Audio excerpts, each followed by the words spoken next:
TantriCast. I was so angry.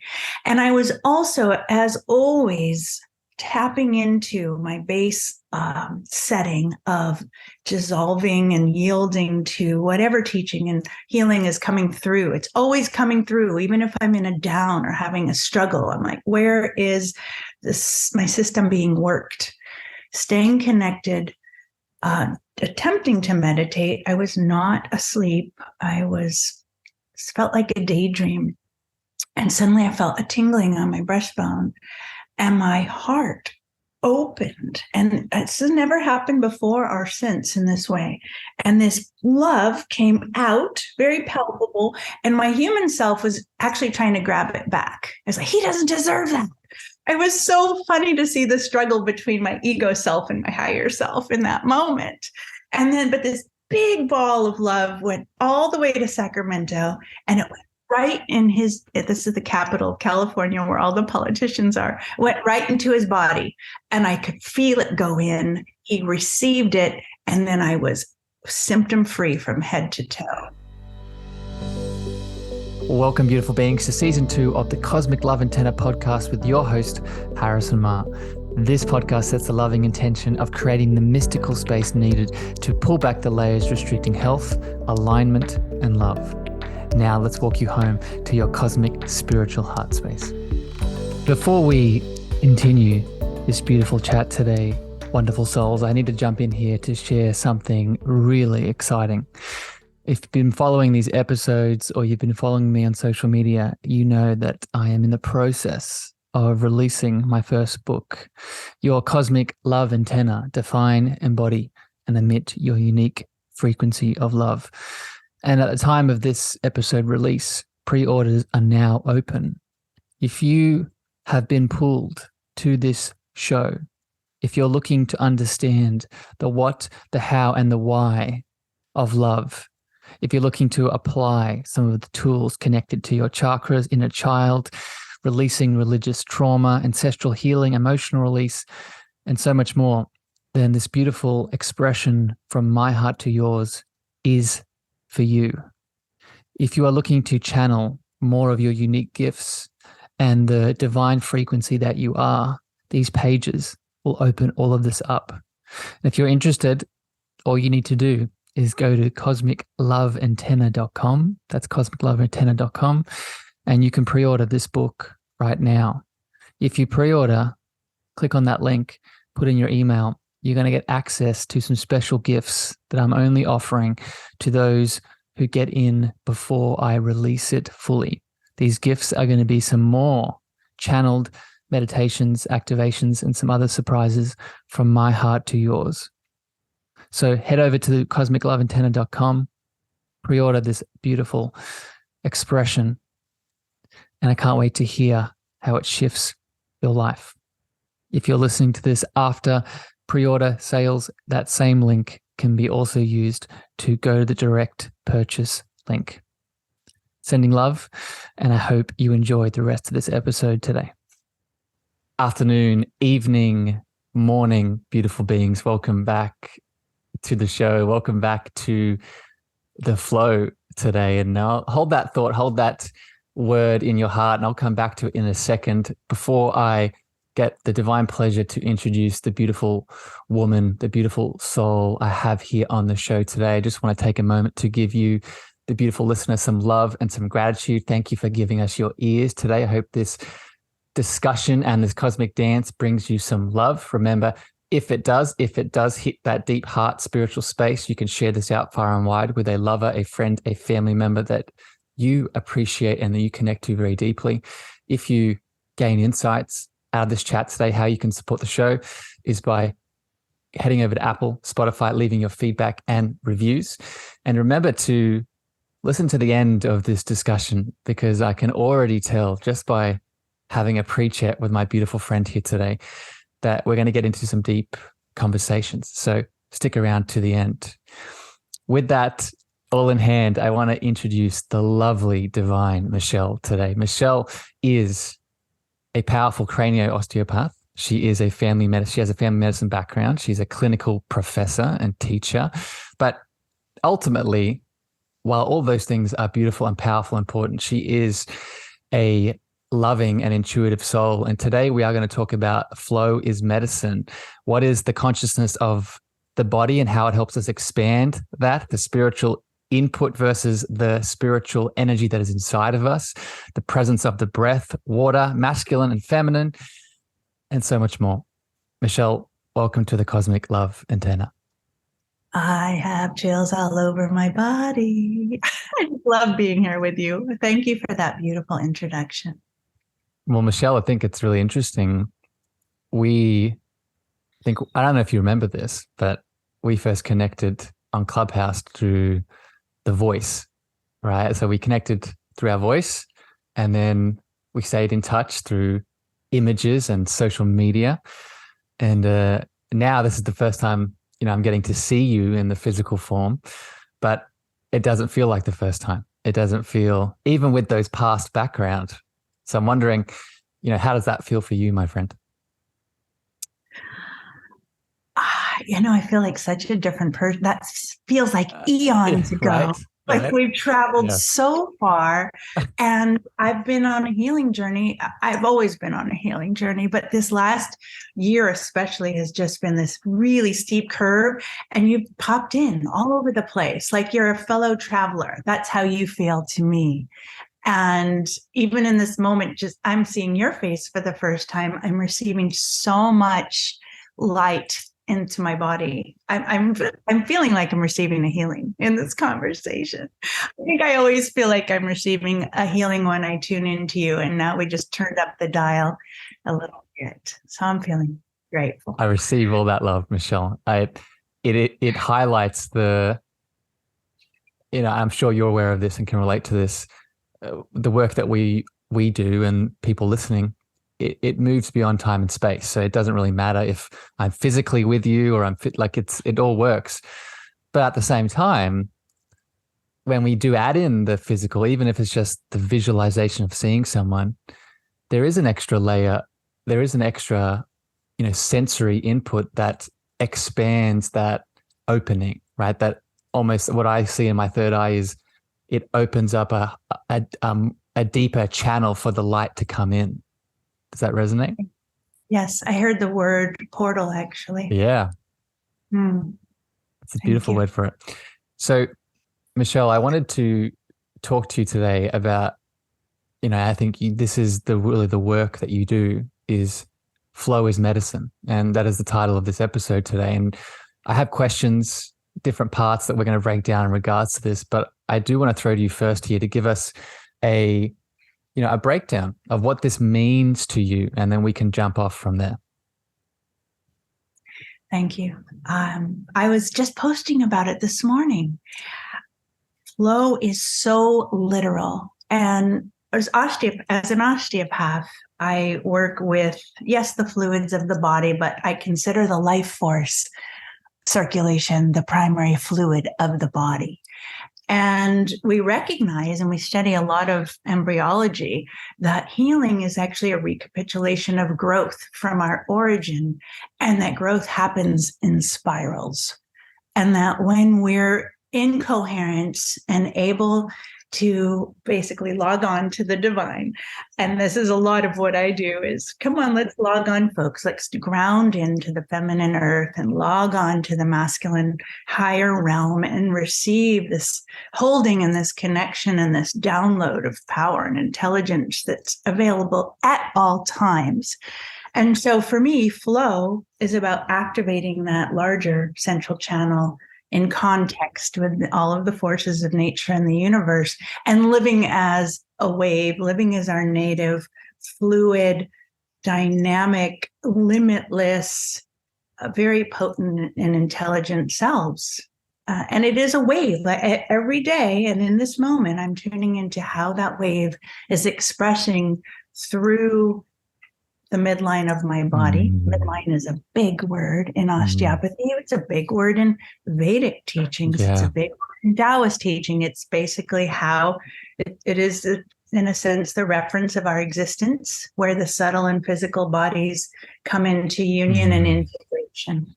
So, what What an introduction. Where do I start, my friend? So first of all, that was beautiful. And I think if people left right now, I highly recommend you don't, but people left right now, that would be a beautiful introduction and a beautiful summary of why I really wanted to have a chat with you. Because let me pull out one word that you said, and it's not just the central column, but the central channel. And I would ask people to maybe expand that and go into the question of, okay, if I have that central channel, what am I channeling, right? What is moving through there? Is it just all of the beautiful fluids and biochemical movements and procedures that make up our beautiful human form? Or is there something deeper, right? Once we start to open up that column, do we invite in a deeper layer, a deeper essence of ourself? What comes up around that, my friend? Something very specific in this moment. We're no longer separate. We are, for ourself becomes, we become one. We become part of everything, connected to everything, resonant with everything. And there's no possibility of loneliness in that space, right? And feeling of lack and separation. Those sources, those illusions that drive us to live in ways that are not true to our nature. Can underline the illusion word, because I think that is the root of suffering in many ways, right? Michelle, for people that don't know, and part of me doesn't know, being an osteopath, what is the specific, when you're trained and as an osteopath, what does that fall under? So if I come to you as a client, what am I looking to get out of our interaction? Thank you for that question. Like in every discipline, there's quite a range, right? You have chiropractors who work energetically and work structurally, and we are, and also depends on where you're trained. So if you're trained in Canada or Europe, you're not a medical doctor, but in the US, we go through medical school and there's an integration of, I'd like to say, we take the best of conventional medicine, which to me is quite lacking, and combine it with the wisdom and knowledge of working with the body in this very deep way that initiated through a frontier physician named Andrew Taylor Still in the middle of the 1800s, who may have been influenced by Asian immigrants and also Native Americans, and clearly was a very spiritually connected man. So we work with our hands, and also sometimes without hands, with that blend of how the energetics and the structural really are one. So in the sense of flow versus move a part of the body, I drop in and swim with the body and notice where the waves are wanting to reorganize. And eventually we may get to the thing that the person's complaining about, but the body's in charge.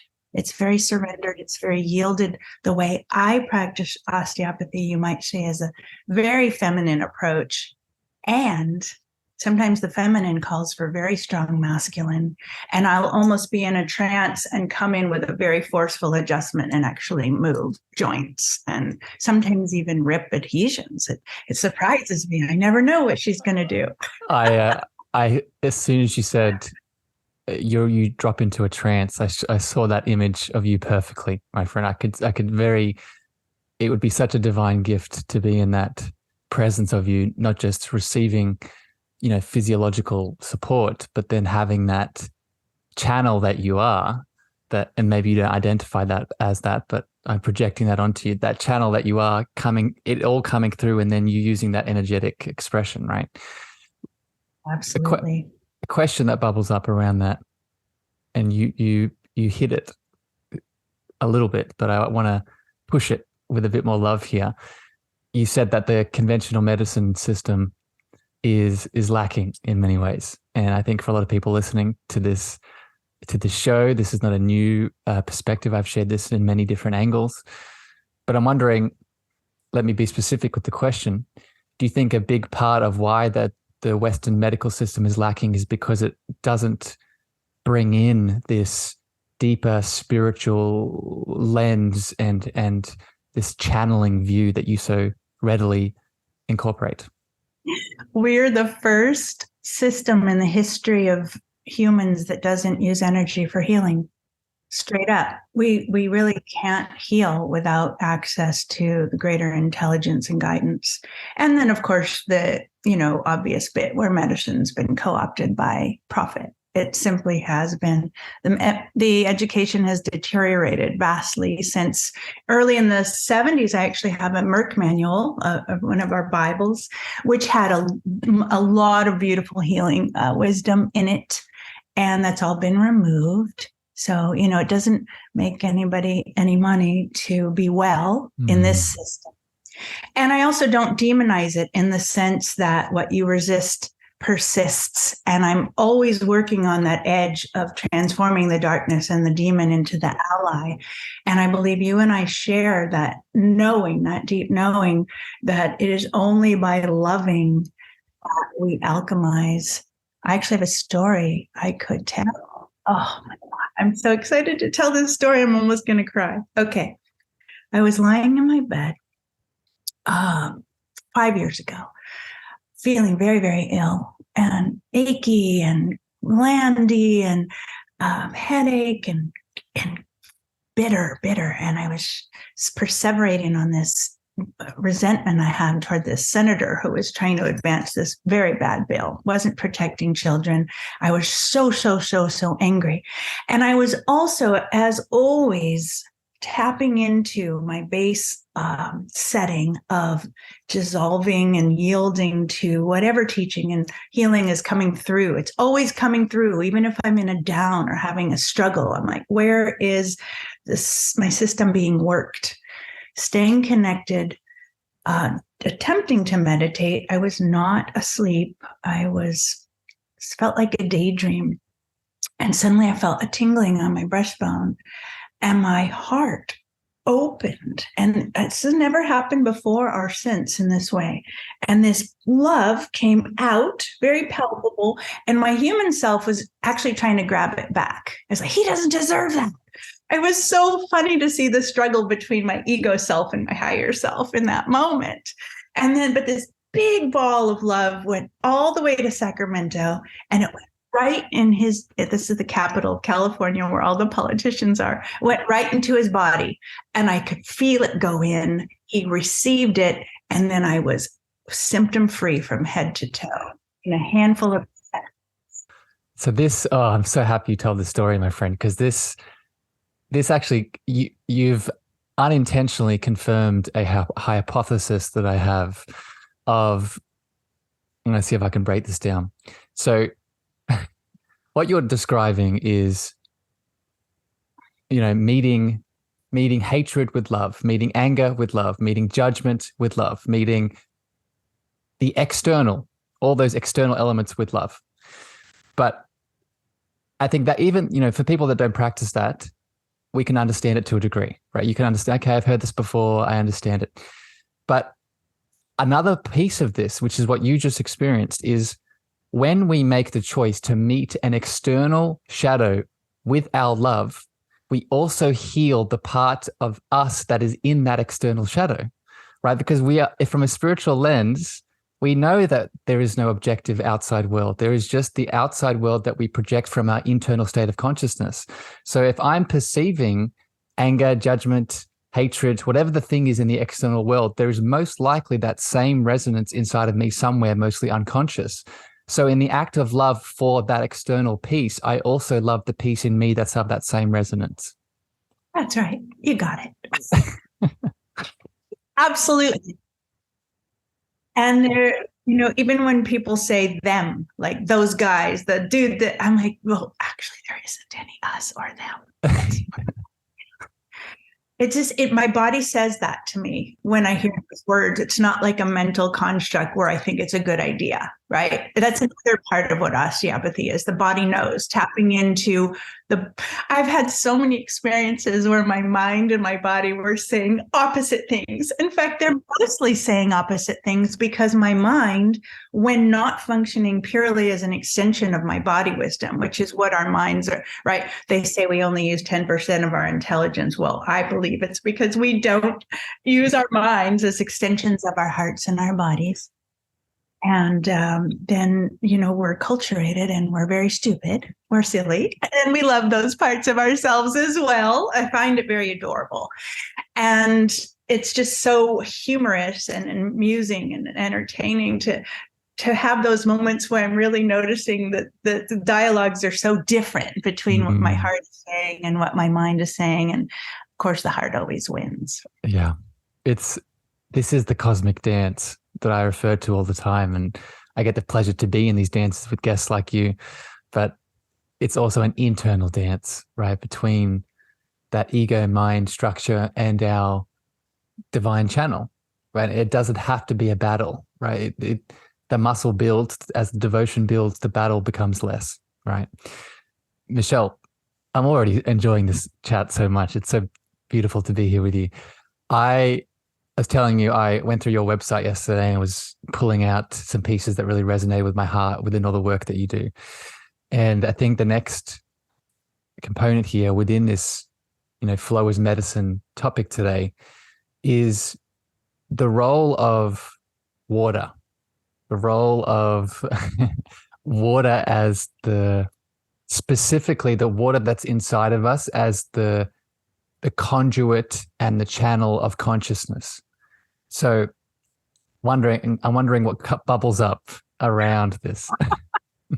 This is my passion, my hobby. I'm a bit of a water science nerd, and I'm involved with some gorgeous big projects. And basically, the first thing I named inside myself when you brought open this topic is that obviously water conducts electricity. It's also a holder of coherence, right? So once there are ways to create coherence in the water in our bodies, all the fluids in our bodies, and the life force, of course, is in partnership with the water. Neither really manifest independently with any power or influence.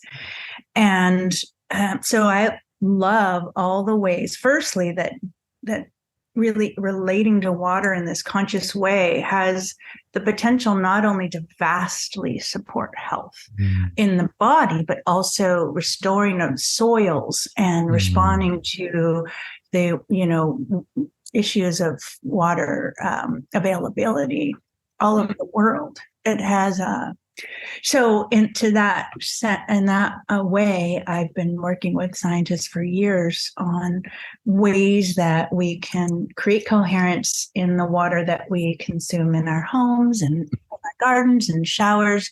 And, well, we really can create coherence in water simply with intention. And that does take building the muscle. It does take the logging on and actually the broadening of the central channel and the expanding of the meridians and the renewing of the neurons that we were born really powerfully expressed in, and that slowly go dormant and asleep as we align with the collective, somewhat less conscious, beautiful thing we're experiencing on the planet that's actually cultivating us very powerfully. I don't think any of this is a mistake. And it's difficult. Oh, yeah, that's a whole other topic we can get into, but I think the 3D to 5D shift or the new earth shift or the many names for the same thing. It's real and it's happening. The age of Aquarius, the archangel, era. There's so many names for the same shift that we're going through. But let's step back a bit. I want to question that's bubbling up. Water is essential for the 5D shift. Yes, it is. Tie it together there. It really is. And have you ever looked into the work of Veda Austin, my friend? Do you know who this beautiful artist is? I do not. Ooh, so I think you should add that to your list of to-dos today, because just to explain it quickly for you and people listening, Veda Austin is an artist that works with water, but specifically frozen water that she adds intention to, that she then uses a microscope to see the structure of the crystals that are changed by the intention and the thought. So most people might have heard of Iamoto, or I'm sure you've heard of Iamoto, my friend, and his work with the crystal, Hidden Messages in Water is his book. But Veda actually takes it a bit further. And I won't spoil it, but she has a lot of beautiful art that she's created through the intention that she's projected into the water. So it brings up a question for you, Michelle. When we start to add our intention to the water that we consume, what do you think is the impact on our ability to express love, either with ourselves or with the outside world? Two things on that. Well, love to me is consciousness. And when we talk about the central channel, the heart is the sun of the solar system of all of it. And I felt that with my hands. I actually treated someone very sick for a year to keep them from succumbing to a fatal illness. And ultimately, I've never done that deep a work with any single human. I actually saw all the patterns, all the healing and all the dysfunction ultimately reference the heart. The heart organizes all of it. And it absolutely blew my mind. And to answer your question more specifically, the intention comes from the heart. Our emotions come, our ability to impart coherence, right? And then we infuse this coherence or this in the water, basically holds it, magnifies it, and then cycles it within our bodies, and also then radiates it into the space around us and others. And frankly, you and I in this moment are influencing beings on the other side of the planet. That's how interconnected we are. Yeah. Right. And so, go ahead. No, I was just going to say, not just influencing people on the other side of the planet, also influencing people across time. Because people, it's interesting. I've noticed sometimes I get certain feelings in an episode like this, and I won't know what the feeling is, and I don't need to know, but I'm curious about it. And then I'll release the episode months later, and someone will send a comment to me, and I'll be like, "Oh, that's what that feeling was. It was connected to that moment in which I shared that seemingly before this person even listened to the episode." But so I share that because it just shows exactly what you're saying about this powerful heart portal that, and I'll take it further, my friend. I don't think it's just the sun. I think it is the gateway to our multidimensional being of light that we are, right? It is the gateway that we access. And I want to get your thoughts on this, actually. It is the gateway in which we access not just all of our meridians, not just all of our different chakras, not just all of our different subtle energy bodies, but is also the gateway in which we access all the pieces of us that are in different forms, different planets, different aspects that we can connect to through the heart. What are your thoughts on that? I'm like you, I'm so curious. And I'm also in the never know, because I think you just described probably 1% of what's actually happening. Right. And I love that. I'm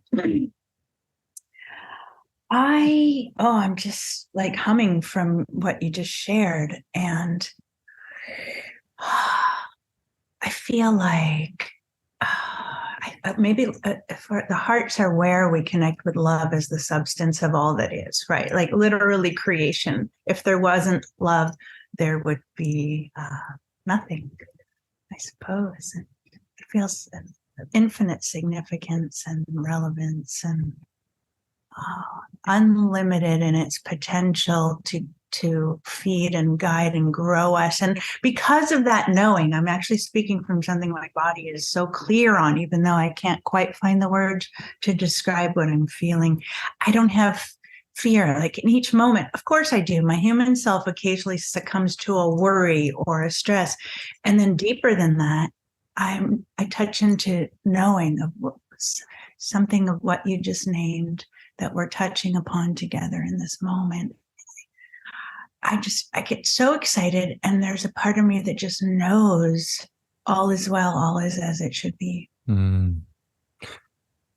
I think a component of what you're talking about here is presence, right? It's really just being open to not just the current moment. I'm just for people listening, I'm so deep right now into a lot of Eckhart Tolle's work. I think I'm on like the 6th workshop I'm tuning into with him. So his energy and his being is really big in my field at the moment, and his idea of the power of now and presence really aligns with a lot of the work that I'm doing. But it arises in me a question I want to pose you, my friend, and this is something else that came up as I was reading your website yesterday.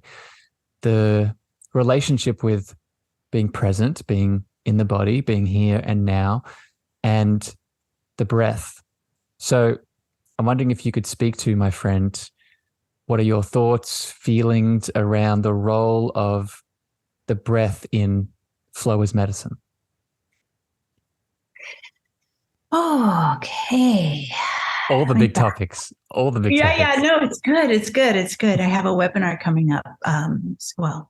That'll have been passed by the time we publish it, but it'll be available. It's all about the breath. I'm speaking to the big Biofield Research University community on Thursday with breath expert Robert Littman, who many people know.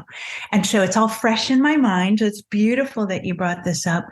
And so you said presence, and then immediately I heard this beautiful quote by my friend Dr. Zach Bush, who's this big researcher, triple board certified. I love Zach Bush. Right, he's amazing, and he actually said, and he qualified this and sort of said, it's sort of a bit of a funny thing to say, but if you're not well hydrated, you're not going to have the ability to connect spiritually in these ways, right? Because this requires current. And it's quite literal, and the science explains, science and mathematics explain so much of what we're talking about. And then we have the day-to-day experience of not actually integrating that into our way of living, which is, we see that obviously in medicine, as we named before. But medicine is not so very evidence-based, actually, when you really look at the science. Everyone, just wanting to put a shout out to that. We have evidence for all the good stuff. And so and it's a beautiful thing, because I was looking at Robert's website, and we're so aligned, even though he's not an osteopath. He's a teacher of this practice that is so dear to my heart, which is Continuum practice, founded by Emily Conrad, which is really all about basically dissolving back into our primordial nature and literally restoring to a substance. And so the breath, as described in osteopathy, or my original learning was all of the breathing that we think of as this physical expression is guided by the primary breath, which is the expanding and contracting of the vital energy field. And that establishes not only the rhythm, but the patterning of all of the physical arriving of structure. In fact, and this is quite literal, I'm going to name again that we look a lot at embryology. And prior to any forming of any structure, there's actually a wave that goes through the center of the ball of cells after conception and marks where the cells will begin. Then the wave guides the forming of the physical structures, and the cells begin to lay down, and the primordial spinal cord is formed, and the establishing of this, physical expression of the central channel as the very first structure in life. So to say, back to your responding to how does, so when I work with breathing, we're going to do a beautiful breathing practice. You'll all receive the replay for that, is to establish the central channel and then become expanded and present as a way to invite in structural breath to find its way to recouple with the primary breath. And at this point, we become, our metabolism, our physiology becomes so efficient there's just no work happening, right? That's the definition of flow. So much more is manifest with so much less effort. And I was just going to say, I think, I'm just listening to all of this and taking this all in, my friend. And I think that as I listen to that effort piece, it really asserts the importance of, if you take all of what you're saying and then start to incorporate any piece of it, I think the effort is what starts to decrease, right? When we start to connect to the breath as a conduit for healing or channeling or, any kind of holistic expression, I've noticed that effort decreases, right? Most of us, and maybe you can speak to this, most of us, when we look at our breathing patterns, most of us, are unconscious to what our patterns actually are. And when we do bring conscious awareness to those patterns, they're very sympathetic, right? They're in the chest, they're very low depth, and they're very fast. So this is what I'd love to get your perspective on. Have you noticed that once we start to bring in this conscious divine awareness around our breath, the effort in our primal breath connection actually decreases? It's more of a natural flow. Vastly. And to name very specifically, what we're doing is restoring to our native state of integration between physical and subtle. Because when you're talking about that sympathetic breath, that's when the two are uncoupled and we're separate and we're going to feel crazy. We're actually going to feel, and then the breath magnifies that because there's, from a labored non-native breath, we're actually changing the chemicals in our brain. We're activating all sorts of stress compounds. And it can be a bit of a spiraling out. And a lot of us live in this, exist and adapt to this relatively dissociated, not very enjoyable, not very easy to connect to the heart or create coherence in the water in our bodies to tie it all together. So everything I am about and everything osteopathy is about bringing the subtle and the physical bodies back into union. Yeah. And then ultimately what happens is the breath surrenders to aligning with really ultimately the pulse of the planet. So when I was in medical school, I was taught that the healthy typical breath was 14 to 18 cycles per minute. And in fact, it's really under 10 cycles per minute by the data that medicine chooses to ignore. Actual tons and tons of data on that. And then when we get into really deeply meditative connected states, we're reflecting the pulse of the planet at a 5.5 breath cycle per minute and in and out. And that cycle actually reflects many mantras and many different disciplines and prayers. It's funny that, right? It's funny that it always ends up coming back to that. It brings up a point. I'm very honored and grateful that you keep referencing the science with reverence. And I think that's needed. But I also think we need to hold it as a part of the story, not as the story. And the other side of the story is exactly what you just stated, right? It's that a lot of these teachings that we eventually get scientific validation of, we end up seeing that, that validation probably wasn't needed, because if I look back further enough, there is so much tradition behind it. So I want to get your thoughts on this, maybe as within the scientific community. It shows us that if I have an impulse, let's go back to the heart, right? If I have an impulse from my heart that tells me to, let's use the example of the breath, to breathe a certain way, but then I get stuck in the fear consciousness of, but there's no scientific validation for this. It limits me, right? It limits me in a way. Have you noticed this in your work, my friend? I am unique in a sense in the way that for me, the knowing is so deep that I'm amused when the science confirms what we already know. So when I offer up science, it's for people who are maybe not quite as much like me, occasionally I'll have a part of my brain that appreciates a little bit of that masculine rail of some structure around it. So I don't have a hard and fast rule on that. And I also, in my even, let's go a little layer deeper, we know that our intention and consciousness can shift results to just about anything we want. That's so it goes back to the water, right? It goes back to That's right. Yeah. So as you were sharing about the breath, a question I wanted to ask you, just from your own personal experience and practice with different breathwork modalities, about a month ago, and I'm going to be releasing an episode on this topic in a couple of weeks, just for people listening. But a couple of weeks ago, I had the experience of going deeper into a kind of breath work that was very, what's the word? It's very masculine in the way where it induced an altered state, right? It was what I'm thinking, I'm losing the word, the kind of. Sumo breathing. Yeah, similar to that.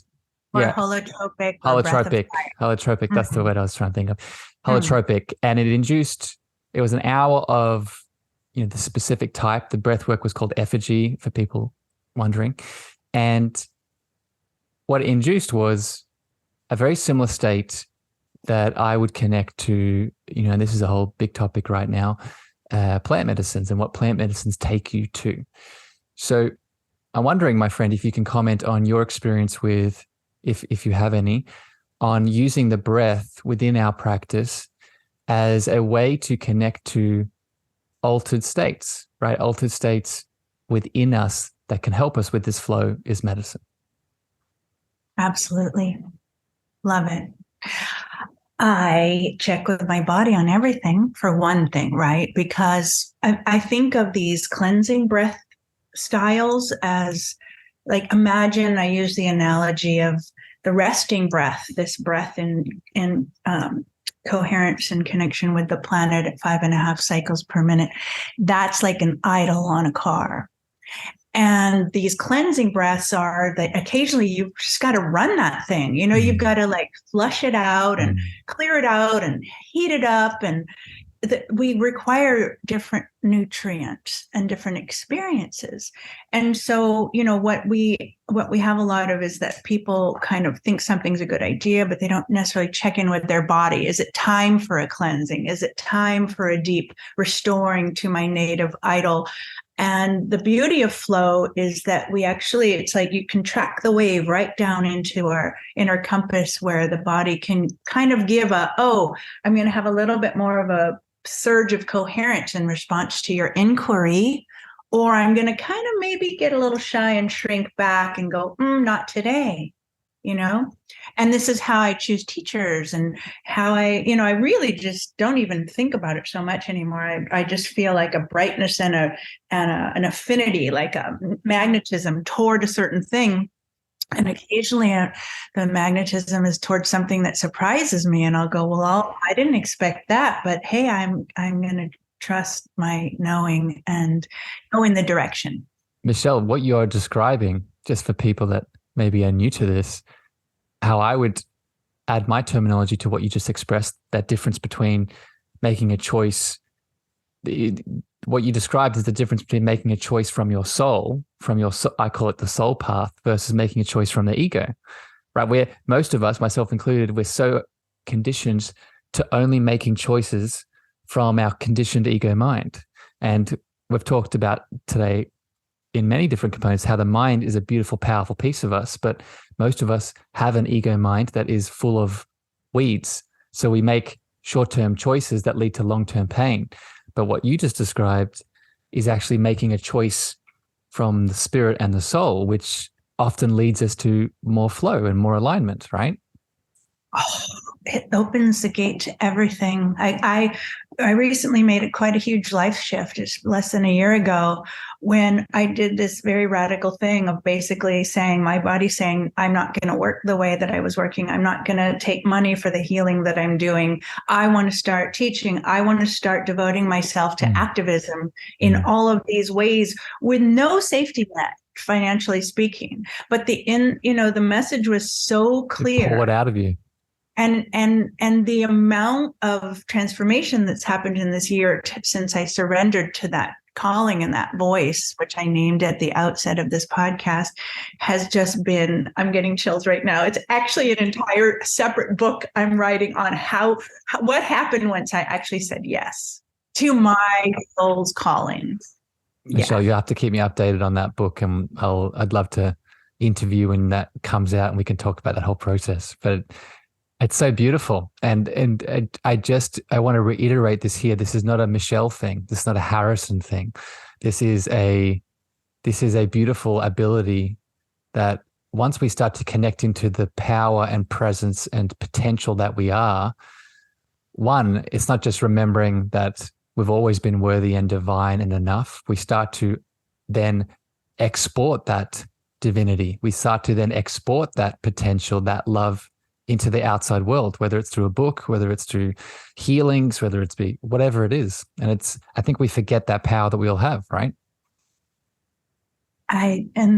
Yes, in your words just now, I saw again how we can regard someone from that ego mind as separate and find issues and problems and judgments. And then when we drop in to our source self, as you just named, there's nothing but love that you have, even for someone who's annoying. In fact, I did a practice for a few weeks where and it worked. I'm going to love someone for the things that I criticize, including myself, of course. Like how it's a really powerful practice. Yeah. Naming as an offering. And it goes back to what we were speaking about before. Even if you're new to this practice, to do that, if you can't do it selflessly yet, do it selfishly for you, right? Loving that piece in them, again, is loving that piece in you. I think I might have to make that a t-shirt. Michelle, I have a few more questions here for you today. And, I'm just really grateful for your presence and your light in the world. Another topic that I want to hit on before we wrap this all up is the importance of movement, and specifically walking. I was going through your website yesterday, and this was another piece that stood out to me. And I often speak about on the show, this is the cosmic love antenna. And what that means is I use that analogy of the antenna system because as the importance of the frequency within to connect to is, the antenna also has a structure.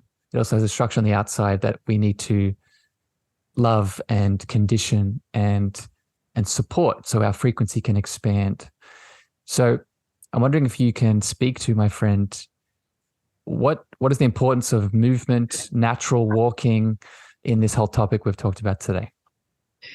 Well, I wonder if you noticed the entire time we've been talking, I've been in wave motion. I'm never not. I'm often imperceptibly so because it can be a very subtle hum in the body that I'm yielding to, but I'm never not doing that. And I coach all of my patients, like, you want to not have to come back so soon? This is a beautiful piece. It's not even an obligation. It's an invitation to have a beautiful experience in your body, right? To surrender to this wave motion. And then in walking, to move through space like a wave, which has ridiculously powerful healing. I've actually healed I lost a disc in my spine, and I've grown it back through natural walking. It's a way to rebalance all the muscles and as well as the nervous system, because the muscles of the back body actually correlate with the parasympathetics.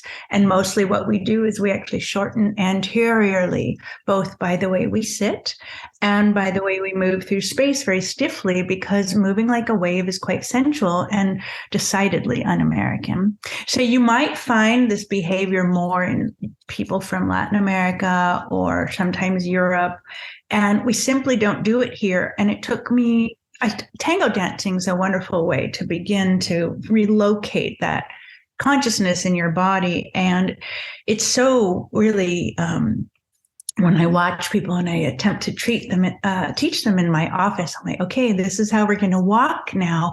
It's really a retooling in so many deep ways that I believe shifts the energetics and the nervous system so powerfully. Can you explain that walk, Michelle, just so people, if they want to start doing this today, what would that look like?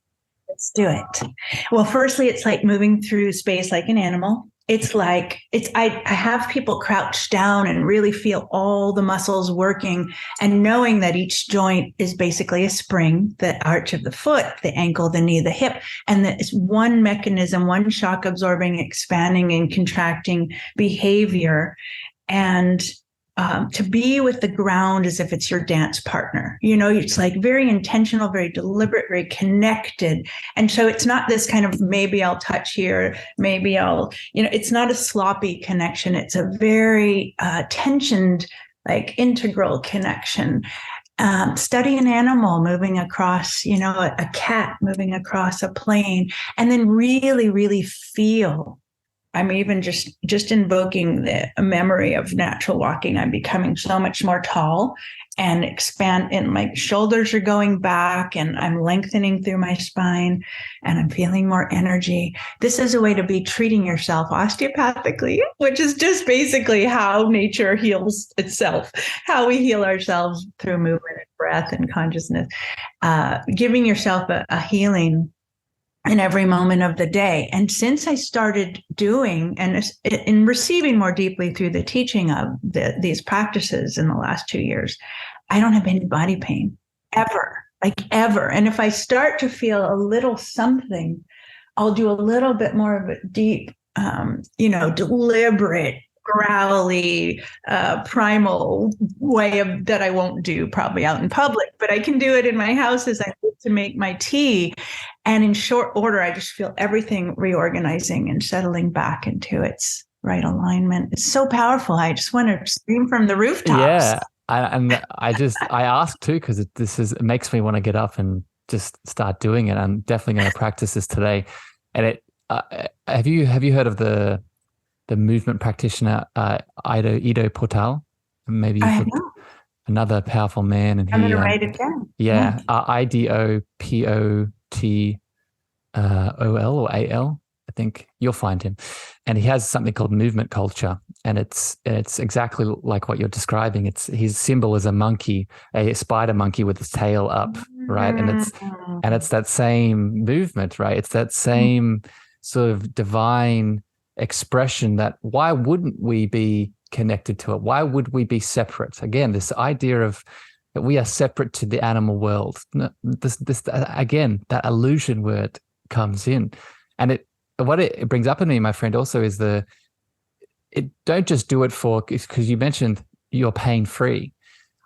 I would also connect that to. I speak a lot about the inner child healing on this show, and I have people asking me all the time, how can I move through my past pains and my trauma and my wounds from childhood? And do not underestimate the power of how our body can release these stories, right? Release these repressed emotions and meet the needs that were not met, right? Through that expression. That's right. Our healing, are those body memories, they're imprints, they're actually cell memory in the body. And as we move, we're actually flushing this, burden out of our system, this density and stuckness, which is the opposite of flow. And then we're creating this coherence in our bodies that not only feels so beautiful and nourishing, and literally I can watch cells expand in my skin. I'm naming something very literal. And then we're radiating harmonious, coherent energy into the world around us. It's actually quite a radical act of activism to restore your own fluids to coherence and allow your body and each cell in your body to drink fully in each moment. It's so beautiful. And then I then think about if you're a gifted being that has worked out that the way that you express your channel with the world is also through movement, then it's just going to be a explosion, right? Explosion of love and presence and all the beautiful things. Michelle, I have one more question here before we wrap up. But before we get to that, I know that we spoke about before our chat, and I like to do this with guests anyway. beautiful, intuitive guests, much like yourself, I'd like to give you a bit of space to share any kind of practice, or whether it be breath work or a guided meditation or, a poem or a channel, whatever it may be that wants to come through you. Before we wrap up the show, is there anything that you want to express or share with us? I'm so excited for each person listening to have an immediate response of expansion today, responding to, really receiving the things we're naming. So I want to create it's a very simple little sequence of ways of being in any space. And maybe I'm going to name this first seating. We're seated, and then maybe I'm going to go get in my car and go, visit my daughter, and to really intentionally in every moment notice how gravity is meeting us through our feet, and even perhaps it's so interesting, it's different each time, how it is that a thread of connection reveals itself. Sometimes for me it's like a column of light, sometimes it's actually metal cables. Tune into what feels like wants to express itself in terms of grounding. If you do only that one thing, it's so powerfully supportive to increasing electricity in the body. And then this is a big piece. When seated, do not allow your hip bones to be lower than your knees. If you can, unless you're reclined, you want to fill in the space that the typical chairs that are not supportive of powerful electrical expression. You want to allow the weight to move toward your thighs, toward the front of your sit bones, and free up that central channel mechanically, and allow some, sense of potential of transmitting wave to arrive there. So I tell everyone, fill in the hole in your seat, especially in your car. Bucket seat cars can be really tricky for staying awake.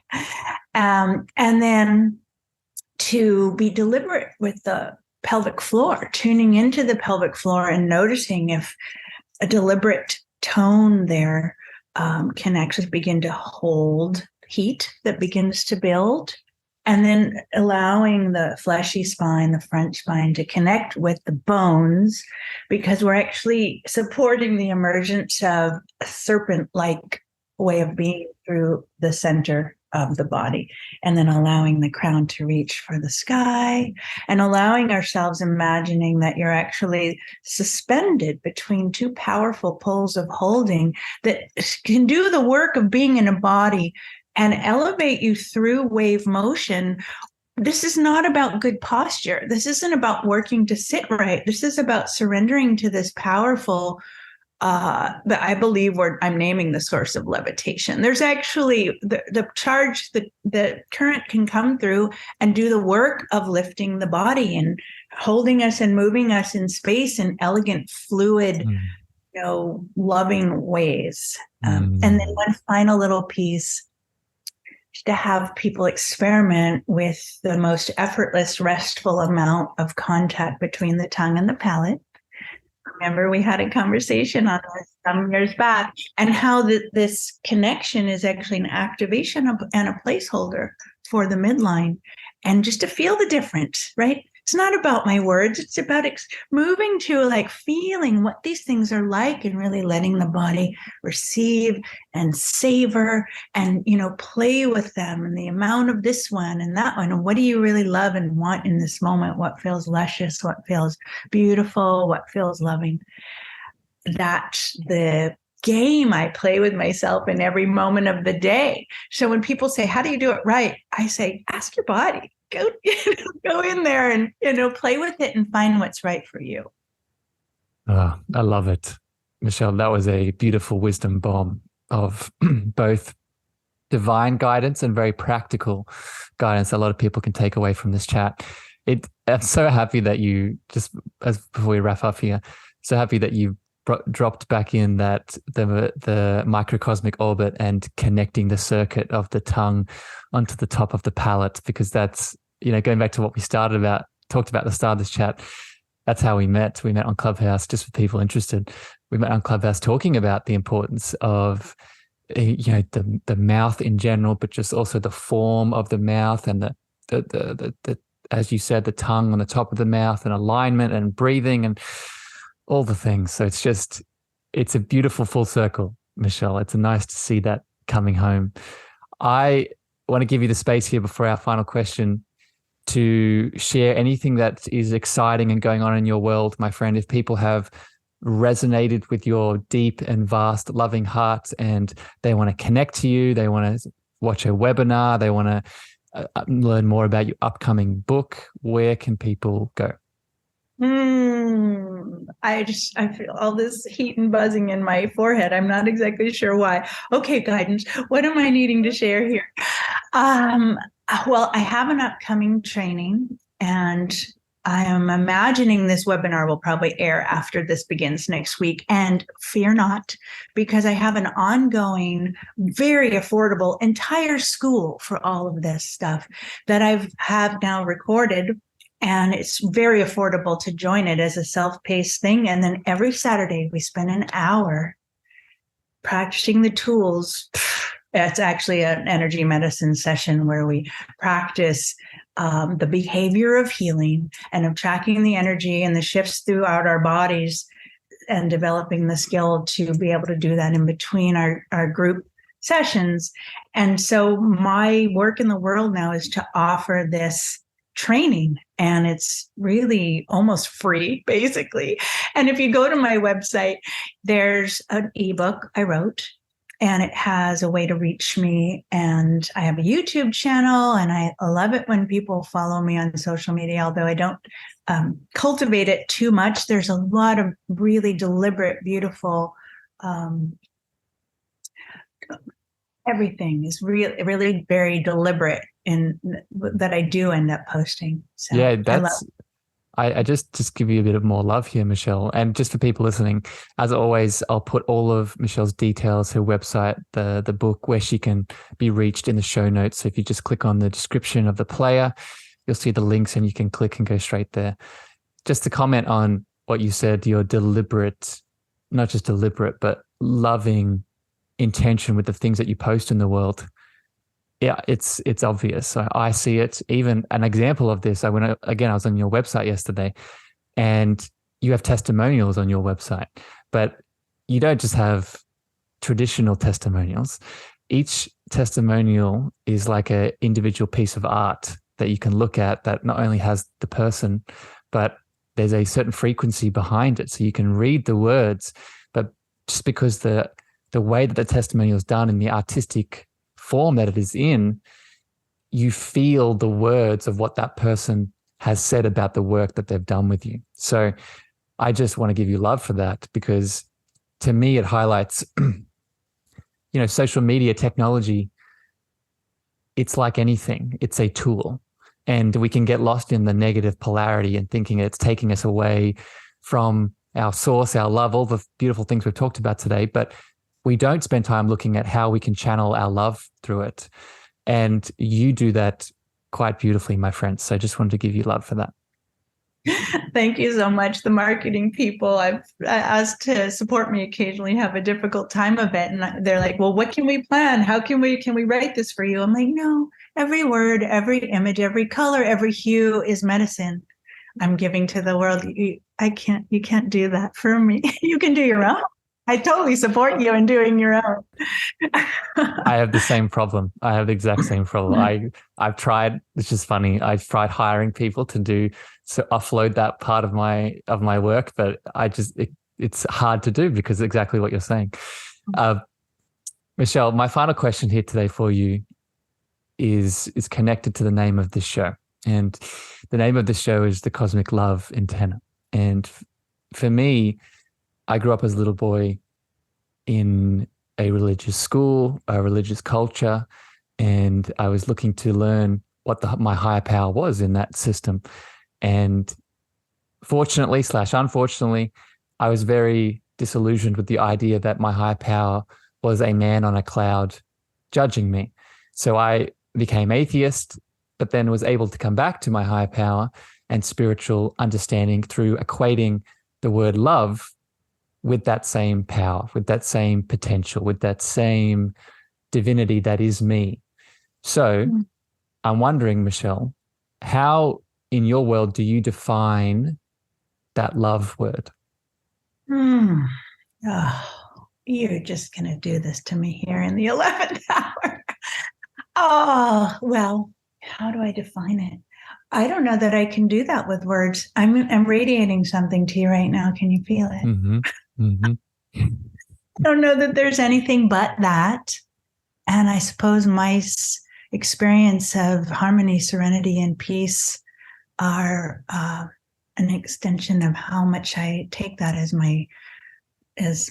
I am, as who we are.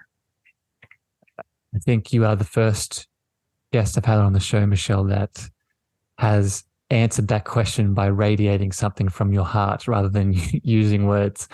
And I know in many ways it highlights the unmanifested, unnameable, undefinable nature of what that word means in many ways. So I love you very much, Michelle. Thank you for your time today. Thank you for sharing your presence with me and the world. Beautiful, beautiful guests, beautiful listeners. Thank you for giving us your attention, your time. If this chat today brought love to your heart, gave you some guidance, please share this far and wide. Leave your perspectives, your opinions, your views over on Spotify and Apple. But regardless, we love you unconditionally. And until next time here on the show, we'll see you again very soon. Bye, everyone. Before I leave you today, beautiful beings, I'm so excited to share a special announcement just with you. On the 20th to the 23rd of April, 2023, I and a fellow guest of the show, the beautiful Ali Paws, will be hosting live in Tulum, Mexico, the Cosmic Heart Tour. If you listen to this podcast week to week and you resonate with my frequency, with my voice, with my love in any of the topics I share with you, then most likely it is time for us to connect and heal in person. So I invite you to join us in Mexico. Join us for some meditations, activations, yoga, cranial sacral therapy, a book release, a live Q&A, poetry, and so much more. These spots are going to fill up super quick because our intention is to make this exclusive and intimate. So please DM me Cosmic Heart Tour on any of my social channels. That's Cosmic Heart Tour on any of my social channels, Facebook, Instagram, TikTok, LinkedIn, and we'll book in a meeting so you can join the love. I'm so excited to connect with you in the flesh. Thank you for listening to the Cosmic Love Antenna with me, your host, Harrison. If you gained value or this episode hit your heart, please remember to share this out with a friend, a family member, or a lover. You can also leave your love over on Apple reviews and Spotify star feedback, and this helps me spread my frequency to more souls in need. Finally, if you want to connect with me deeper, want to reach out, interested in coaching, please follow me on Facebook, Instagram, TikTok, and LinkedIn at Harrison Meagher, Meagher spelled Meagher. Sending you so much love.